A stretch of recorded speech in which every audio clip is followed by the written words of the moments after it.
sugar-free diets. La la la la la la la. Dr. Rice Diabetic Rice తినండి. దేశవ్యాప్తంగా corona కేసులు మరోసారి పెరుగుతున్నాయి. కేసులతో పాటు డెత్ రేట్స్ కూడా ఇప్పటికే అఫీషియల్గా 2 అయినట్లు కూడా అఫీషియల్గా ప్రకటించారు. ఇంకోవైపు కరోనా మాత్రం ఎండమిక్ స్టేజ్కి చేరుకుంది. ఇది చివరి ఘట్టానికి చేరుకుందంటూ కూడా ఒకవైపు నిపుణులు అంచనా వేస్తున్నారు. దీని గురించి మనతో మాట్లాడడానికి Gandhi hospital critical care medicine విభాగానికి సంబంధించినటువంటి డాక్టర్ కిరణ్ మదాల గారు ఉన్నారు. వారితో మాట్లాడదాం. సార్, ఇప్పటికే కరోనా కేసులు పెరుగుతున్నాయి. చాలామంది ఆందోళన చెందుతున్నారు. ఎండమిక్ స్టేజ్కి వచ్చిందని చాలామంది అంచనా వేస్తున్నారు. నిజంగా ఎండమిక్ స్టేజ్కి వచ్చిందా? అయితే మీరు చూసినట్లయితే నేను ఆల్మోస్ట్ 2020 ఏదైతే మార్చి మొదటి కేసు మనకి ఇండియాలో మొదలైంది, అప్పటి నుంచి ఇది ఆల్మోస్ట్ 25 మేలో మనం ఉన్నాం. ఇప్పటి వరకు జరిగే ప్రతి వేరియంట్ని కూడా నేను విశ్లేషిస్తూ ఉంటాను. అది మన విశ్లేషణతో పాటు ఈవెన్ ఎక్స్పర్ట్స్తో కూడా నేను డిస్కస్ చేసుకుంటూ ఉండి ఒక ఒపీనియన్ ఏర్పాటు చేసుకుంటా. అయితే నాకు ఆల్మోస్ట్ ప్రతి వేరియంట్ మీద నాకు అవగాహన ఉండడంతో నేను గత 10 రోజులుగా కేసులు పెరుగుతున్నాయని మీలాగానే నేను కూడా తెలుసుకొని అసలు నిజమెంత అబద్ధం ఎంత అని మనం సింగపూర్ నివేదికలు కానీ, తర్వాత ప్రపంచ ఆరోగ్య సంస్థ, మన ఇండియాకి సంబంధించినటువంటి ఇన్సాకాగ్ రిపోర్ట్స్ అన్నీ చూసినప్పుడు ఇప్పుడు ప్రజెంట్ సింగపూర్లో కేసులు పెరుగుతున్నమాట వాస్తవమే. ఆ కేసు యొక్క వేరియంట్స్ని చూసినప్పుడు NB181 అనేది ఉంది. మన దగ్గర ఏదైతే కేరళ, మహారాష్ట్రలో అప్పుడప్పుడు నమోదవుతున్న కేసుల సరళిని చూసి వాటిని విశ్లేషిస్తే మన దగ్గర ఉన్న వేరియంట్స్ వేరేగా ఉన్నాయి. JF791 అని, తర్వాత XCG వేరియంట్స్ అనేది ఉంది. సో ఇక్కడ ఒకప్పుడు ప్రపంచమంతా ఒకటే వేరియంట్ అనే పరిస్థితి నుంచి ఈరోజు ప్రాంతానికి ఒక వేరియంట్ అనే దశకి మనం చేరుకున్నాం. ఈవెన్ JN1 తర్వాతనే అసలు ఏ వేరియంట్స్ కూడా వేరియంట్ ఆఫ్ ఇంట్రెస్ట్గా కాకుండా వేరియంట్ అండర్ మానిటరింగ్ దశలోనే ఉన్నాయి. అక్కడ ఆ తర్వాత ఏర్పడిన 20 వేరియంట్స్ ఏవి ప్రమాదకారి కాలేదు, మనకి అనుకున్నాము కాలేదు. సో దీన్ని బట్టి ఏంటంటే ఒక ప్రాంతానికే పరిమితమైన వేరియంట్స్ ఉన్నాయి అన్నప్పుడు డెఫినెట్గా దాన్ని ఎపిడమిక్, మనకి పాండమిక్ మొత్తం సివియర్ దశ, తర్వాత ఎపిడమిక్, తర్వాత మనం ఒక ఎండమిక్ దశలోకి వచ్చినట్టు కూడా చెప్పొచ్చు ఈ సరళి. అంటే గతంలో డెల్టా వేరియంట్ చూసినాం, దాని వ్యాప్తి ఎక్కువగా ఉంది, సివియారిటీ కూడా ఎక్కువ ఉంది. ఇప్పుడు ఉన్నటువంటి వేరియంట్కి ఏం డిఫరెన్స్ ఉంది? దీని వ్యాప్తి ఏ విధంగా ఉంది? అయితే మేడం, ఇప్పుడు మీరు అన్నట్టు మనకు వేరియంట్ ఆఫ్ కన్సర్న్స్ అని కొన్ని ఉంటాయి. ఏదైతే కరోనా వేరియంట్ని 3 రకాలుగా విభజించారు. ఒకటి వేరియంట్ ఆఫ్ కన్సర్న్, దానికంటే తక్కువ దశ వేరియంట్ ఆఫ్ ఇంట్రెస్ట్, దానికంటే తక్కువ దశ వేరియంట్ అండర్ మానిటరింగ్. అంటే మానిటరింగ్లో ఉంటుంది, అది థ్రెట్ అనుకుంటేనేమో థ్రెట్ పైకి పోతూ ఉంటుంది. మనకి మీరన్న variant of concerns delta variant కానీ, alpha, delta variant, gamma variant, ఇవన్నీ కూడా వేరియంట్ ఆఫ్ కన్సర్న్స్.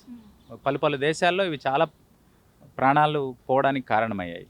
అవి ఎందుకంటే 3 లక్షణాలు ఉంటాయి వేరియంట్ ఆఫ్ కన్సర్న్ అయినా దీన్ని మనం జడ్జ్ చేయాలంటే. ఫస్ట్, అది స్ప్రెడ్ చేసే కెపాసిటీ ఎంత.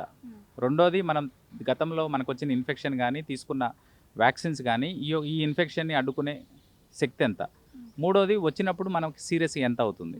ఆ ప్రామాణికంగా డెల్టా వేవ్ని తీసుకున్నప్పుడు దానికి స్ప్రెడ్డింగ్ కెపాసిటీ మధ్యస్థంగా ఉండేది. ఏదైతే మనకి ఇప్పుడు ఉన్నటువంటి ఇమ్యూన్ ఎస్కేప్ కూడా మధ్యస్థంగా ఉండేది. సివియారిటీ లెవెల్లో హై ఉండింది delta. Even variant of concern అన్నిటికి కూడా సివియారిటీ హై దశలో ఉంది. ఎప్పుడైతే ఒమిక్రాన్ వచ్చిందో 2022లో, అప్పటి నుంచి స్ప్రెడ్డింగ్ గరిష్టంగా ఉంది, ఎస్కేప్ కూడా గరిష్టంగా ఉంది, సివియారిటీ తక్కువగా ఉంది. అంటే ఏదైతే మనకి ఒమిక్రాన్ తదుపరి దశలోనే వైరస్ చాలా రూపాంతరం చెంది స్ప్రెడ్డింగ్ ఎక్కువ చేసుకుంటా మరణాలకి పోయే అవకాశాన్ని చాలా తక్కువగా చేసింది.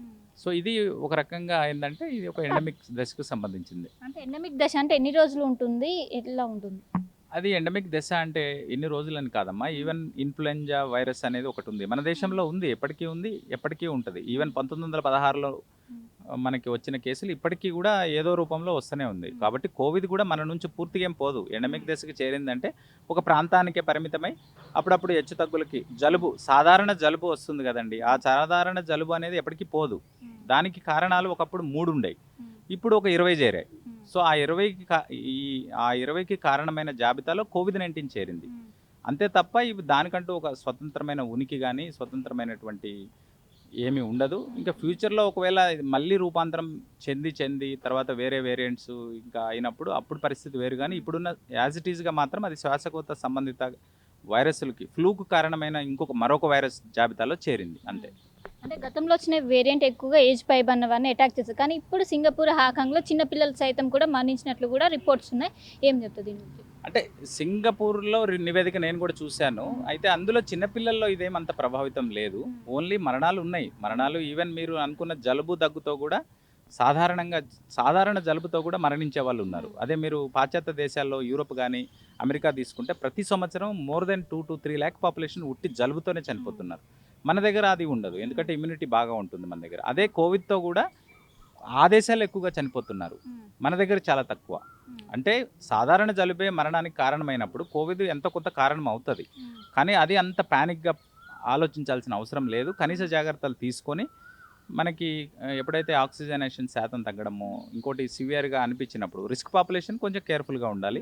వాళ్ళు ఉన్నప్పుడు త్వరితగతిన హాస్పిటల్కి చేరితే మనకి ఈరోజు మందులు కానీ అన్నీ అందుబాటులో ఉన్నాయి, పెద్ద ప్రాబ్లం కాదు. అంటే ఈ వేరియంట్ లక్షణాలు ఏ విధంగా ఉన్నాయి? గతంలో జలుబు ఇవన్నీ చూసాం, ఇప్పుడు కూడా అలానే ఉన్నాయి, ఏ విధంగా ఉంది? గతంలో ఎలా ఉండేదంటే డెల్టా వేరియంట్ అప్పుడు అనుకుంటాను అసలు సిమ్టమ్స్ ఏమి ఉండేవి కావు. ఫీవర్ ఉండేది కాదు, గొంతులో గరగర ఉండేది కాదు, ఈవెన్ జస్ట్ వచ్చినట్టు కూడా తెలియదు. సడన్గా పేషెంట్ లంగ్స్లోకి వెళ్ళిపోయి ఆక్సిజన్ శాతం తగ్గిపోవడం, హ్యాపీ హైపాక్సియా అని అంటారు. మాట్లాడుతూనే ఉంటాడు, ఆక్సిజన్ శాతం చూస్తే 85 అట్లా ఉండేది. సో అది చాలా డేంజరు డెల్టా వేరియంట్. ఇది అట్లా కాదు, సిమ్టమ్స్ ఏమో చాలా ఎక్కువగా ఉంటాయి, మనకి చివరికి లంగ్కి చేరదు. ఇట్స్ నథింగ్ బట్ మనకి బార్కింగ్ డాగ్ నెవర్ బైట్స్ అన్నట్టు దీని లక్షణాలు ముందు ఎక్కువగా ఉంటాయి, కానీ లంగ్స్ దశకి పోవట్లేదు. సో అక్కడేమో అసలు సిమ్టమ్స్ ఏముండవు, సైలెంట్గా ఉంటుంది, కానీ అది మనిషిని చంపేస్తుంది. సో ఇది గతంలోనికి ఇప్పటికి మార్పు. కానీ ఎప్పుడైతే కోవిడ్ కేసులు పెరుగుతున్నాయని అన్నారో అందరూ కూడా మరోసారి టీకాలపైన వాటిపైన చూస్తున్నారు, బూస్టర్ డోసులు మళ్ళీ వేయించుకోవడం. ఇప్పుడు వేసుకోవడం కరెక్టే అంటారా? అయితే మీరు అన్నట్టు యాక్చువల్గా మనకి ప్రధానంగా సీరియస్నెస్ కానీ బై నెంబరు స్ప్రెడ్డింగ్ కెపాసిటీ ఇప్పటికీ కూడా ఇన్ఫ్లుయెంజానే హయ్యెస్ట్ స్ప్రెడ్డింగ్. కోవిడ్, హెచ్ఎస్వి ఇవన్నీ దాని తర్వాతనే వస్తాయి. హయ్యెస్ట్ స్ప్రెడ్డింగ్ ఉన్న వేరియంట్కే వ్యాక్సిన్ వేసుకుంటే మంచిది. ఫర్ ఎగ్జాంపుల్ ఇన్ఫ్లుయెంజాది ఈ మరణాలు తగ్గించుకోవడానికి వాళ్ళు వ్యాక్సిన్స్ అనేవి ప్రతి 6 నెలలకు ఒకసారి మాతృకని చేంజ్ చేసుకుంటా. వైరస్ మారినప్పుడు దానికి తగ్గట్టు వ్యాక్సిన్ కూడా మారాలి. ఆ మారిన దాన్ని మనం రిస్క్ వాళ్ళు ఎవ్రీ 1 ఇయర్కి ఒకసారి వేసుకుంటే అది సీరియస్ కాకుండా ఉంటుంది. కోవిడ్-19 కూడా వ్యాక్సిన్స్ రిస్క్ పాపులేషన్ అన్న వాళ్ళు ఒకవేళ ఉంటే అది వ్యాక్సిన్ మారినప్పుడే. మనం గతంలో డెల్టా అప్పుడు తయారైన వ్యాక్సిన్స్ ఇప్పుడు పనిచేయవు. ఈ ఒమిక్రాన్కి ఇప్పుడున్న వేరియంట్స్కి అనుగుణంగా మార్చిన వ్యాక్సిన్సే ఉపయోగం. ఇప్పుడు అసలు ఇప్పుడు ప్రజెంట్ చూసుకుంటే అసలు నిజంగా అంత స్ప్రెడ్డింగ్ కెపాసిటీ లేదు దానికి. ఇంకోటి మరణాలు సంభవించేది అక్కడక్కడ. ఇప్పుడు కోవిడ్తో చనిపోతారు, కానీ కోవిడ్తోనే చనిపోరు. దానికి వేరే హార్ట్ ప్రాబ్లం ఉండొచ్చు, వేరే ప్రాబ్లమ్స్ కూడా ఉండవు, కోమార్బిడిటీస్. సో మనం కోవిడ్ మరణాల కింద కట్టలేము. ఓన్లీ కోవిడ్ ఒక్కటే మనిషిని చంపితే అప్పుడు మనం కోవిడ్ మరణం కింద ప్రకటించవచ్చు. అంటే చాలా మంది కోవిడ్ పెరిగినగానే ప్యానిక్ అవుతున్నారు, వాళ్ళకి ఏం చెప్తారు? ఎలాంటి జాగ్రత్తలు తీసుకోవాలి? క్రోమార్పిటల్ పేషెంట్స్ కావచ్చు. డెఫినెట్గా ప్యానిక్ అవ్వడం అది సహజమే. ఈవెన్ ప్రభుత్వాలే ప్యానిక్ అవుతాయి ఒక రకంగా చెప్పాలంటే. ఈ వేవ్ వస్తుంటే సామాన్యుడు అవ్వడంలో, ఎందుకంటే ఇది మన మెమరీలో ఇంకా పోలేదు. 2020 నాటి చేదు జ్ఞాపకాలు ఇంకా మన మెదడులో ఉన్నాయి. కాబట్టి అందులో చాలామంది కుటుంబ సభ్యులను కోల్పోయిన వాళ్ళు ఉన్నారు, సో ఉద్యోగాలు కోల్పోయిన వాళ్ళు ఉన్నారు, ఆర్థికంగా నష్టపోయిన వాళ్ళు ఉన్నారు. కాబట్టి ఆ చేదు జ్ఞాపకాలు అందరికి ఇష్టం ఉండదు, కాబట్టి ఆ భయం ఉండొచ్చు. కానీ ఆ రోజు ఉన్న భయం ఇప్పుడు లేదు. జాగ్రత్తలు అనేవి అది రెస్పిరేటరీ శ్వాసకోశ సంబంధిత వైరస్ కాబట్టి కనీస జాగ్రత్తలు ఏదైతే ఉందో చేతులు శుభ్రంగా కడుక్కోవడము, బయట రిస్క్ పాపులేషన్ బయటికి వెళ్తే సాధారణ మాస్క్, N95 ఏం అవసరం లేదు, సాధారణ మాస్క్ పెట్టుకొని పోవడం. అందరూ కాదు, 60-70 ఏళ్ళ పైబడి కొంచెం రిస్క్ ఉన్న వాళ్ళు కొంచెం దూరం పాటించడం. ఇప్పుడు ఎందుకంటే రానున్న కాలం అంతా కూడా ఈ శ్వాసకోశ సంబంధిత వైరస్లు ప్రబలే అవకాశం ఉన్న టైం. ఇవి అన్ని జబ్బులకి వర్తిస్తాయి, కోవిడ్ ఒక్కటే కాదు.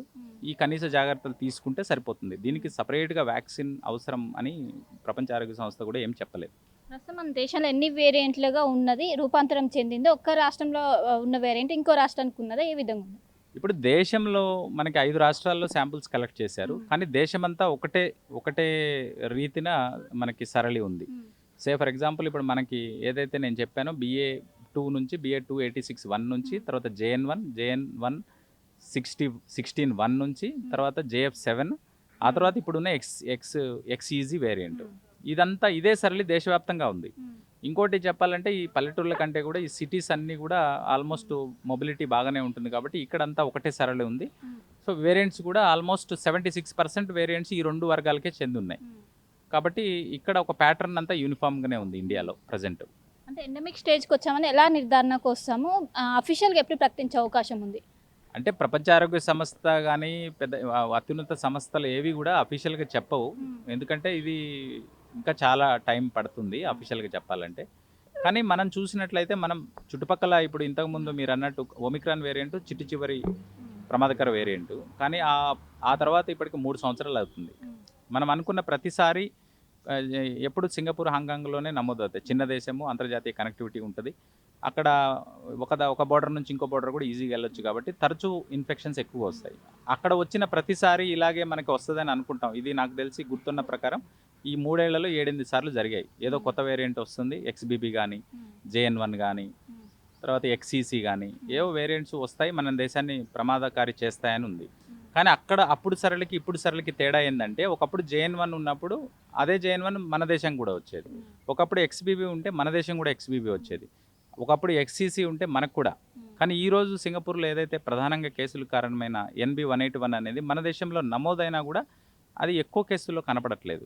అంటే ఆ దేశ ప్యాటర్న్ అనేది మనకు రిఫ్లెక్ట్ కావట్లేదు. మన దేశానికి ఉన్న ప్యాటర్న్నే మన దేశంలో ఉంది, సింగపూర్కు ఉన్న ప్యాటర్న్ సింగపూర్లో ఉంది, USA ప్యాటర్న్ US. అంటే ప్రతి దేశానికి కూడా వాళ్ళకి తగ్గట్టు కరోనా వైరస్ మారి వాళ్ళ ఇమ్యూనిటీకి వాళ్ళ దాని ప్రకారం అది మౌల్డ్ అయిపోయింది. సో ఆ బయట దేశాల కేసులు మనకి ప్రమాదకరం కావు. మన దేశంలో ఒకవేళ ఏదైనా కేరళలో నమోదైన కేసులు ఉంటే అవి మళ్ళీ మనకి వచ్చే అవకాశం ఉండొచ్చు.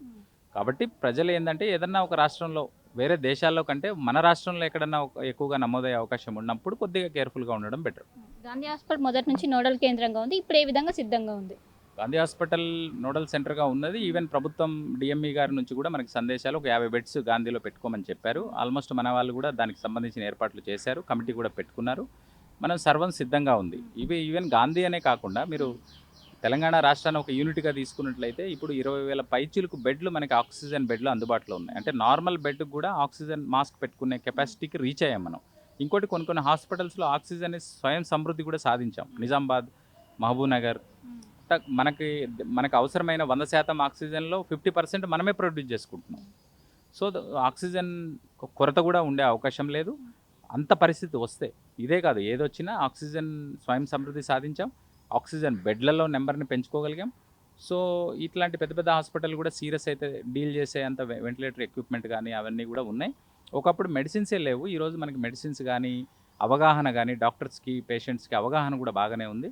కాబట్టి అంత ప్రమాదకారి వచ్చే పరిస్థితులు అసలు ఉండే అవకాశమే లేదు. Thank you sir. సో మొత్తం మీద ఇప్పటికే వైరస్ అనేది చాలా వీక్గా ఉంది. గతంతో పోల్చుకుంటే స్ప్రెడ్డింగ్ కూడా చాలా తక్కువ ఉంది. కానీ ప్రజలు ఎవరు కూడా భయపడాల్సిన అవసరం లేదు. ముఖ్యంగా ఏదైతే సోషల్ డిస్టెన్స్ కావచ్చు, మాస్కులు కావచ్చు, వీటినన్నింటినీ ధరిస్తే ఖచ్చితంగా దీన్ని సమర్థవంతంగా ఎదుర్కొంటే ఎవరు కూడా భయపడాల్సిన అవసరం లేదు. గతంతో పోల్చుకుంటే ఈ వేరియంట్ చాలా వీక్గా ఉంది. ఇప్పుడు ప్రస్తుతం మనం చివరి దశకు చేరుకున్నాము. మొత్తం ఇప్పుడు ఏదైతే స్వైన్ ఫ్లూ కావచ్చు, వీటిలాగానే కరోనా కూడా మనం పరిగణించాల్సి వస్తుంది అన్నట్టు కూడా ఒకవైపు వైద్యులు అయితే చెప్తున్నారు. కెమెరా కోటితో కలిసి శిల్ప RTV హైదరాబాద్. ఇండియా పాకిస్తాన్ తాజా అప్డేట్స్ కోసం డౌన్లోడ్ చేసుకోండి RTV లైవ్ యాప్.